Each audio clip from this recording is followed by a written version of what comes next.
ISIS का flag समझ के ही लेके आए। मतलब आईसिस का आईसिस का सपोर्ट करते हो? मेरी वही तो बात नहीं सुनी आपने। बोलो एक मिनट बोलो तो। मैं मानता हूँ कि हलाल हराम बनाने का हक सिर्फ अल्लाह का है। अल्लाह का है, समझ गया। तो ये जो यहाँ पे हम हिंदू मुसलमानों ने मिलकर यहाँ पे जो हुकूमत कायम करी है, ये गलत कायम करी है। और आईसीस इसी चीज़ की दावत दे रही है कि जो अल्लाह का बनाया हुआ हलाल, लेकिन उन लोगों का जो पंथा है ये गलत है, तुम मानते हो कि नहीं? बंद किया।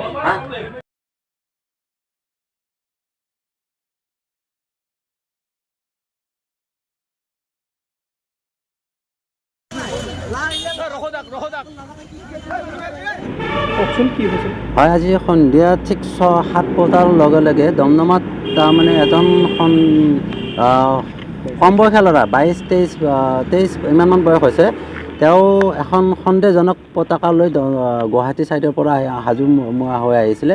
তাতে মানুহবিলাকে সন্দেহবশতঃ তেওঁক সুধিলে কি কাৰণ, তেওঁ তেতিয়া মানুহবিলাকৰ আগত কৈছে যে মই আইচিছক সমৰ্থন কৰোঁ। সেই তাৰপিছত এই বাক্যটো শুনাৰ লগে লগে জনসাধাৰণ খঙত টিঙি তোলা দিছে আৰু উত্তম মাধ্যম দি আছে। সেই সময়ত মই দমদম হোটেল এখনত বহি আছিলোঁ। মোক খবৰ কৰাত মই গৈ পাইছোঁ। গৈ পাই ল'ৰাজনৰ লগত ছেপাৰেট লৈ গ'লোঁ, সুধিলোঁ তেওঁ কি হয়। তেওঁ সঁচাকৈ আইচিছক সমৰ্থন কৰে। মই তেওঁৰ সমূলি তেওঁৰ তথ্য ওলালোঁ। তেওঁৰ পকেটতো মই 2খন চুৰি উদ্ধাৰ কৰিছোঁ, এখন চুইচ টিপিলেও খোলা যায়।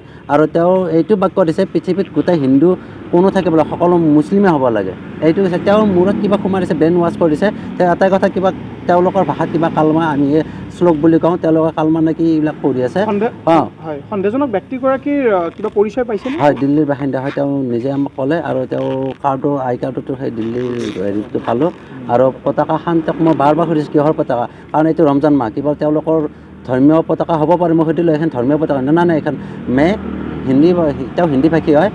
তেওঁ ডাইৰেক্ট কৈছে মই আইচিছক সন্ত্ৰাসবাদক মই ছাপোৰ্ট কৰোঁ। মই এইটোতে তেওঁতো বেয়া পন্থা লৈছে, তেওঁ ছাপোৰ্ট কৰা নাই। পুলিচেতো বন্দুক হাতত লয়। যেতিয়া ভাবি চাওক তেওঁৰ ব্ৰেইনত কিমানখিনি তেওঁ ঢুকি পাইছে।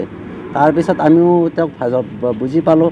তেওঁকো আমি ধুনীয়াকৈ বুজালোঁ, মৰমৰে বুজাই কিনে থানাত গতাই দিলোঁ। আলহী তেওঁ ঠিক আছে।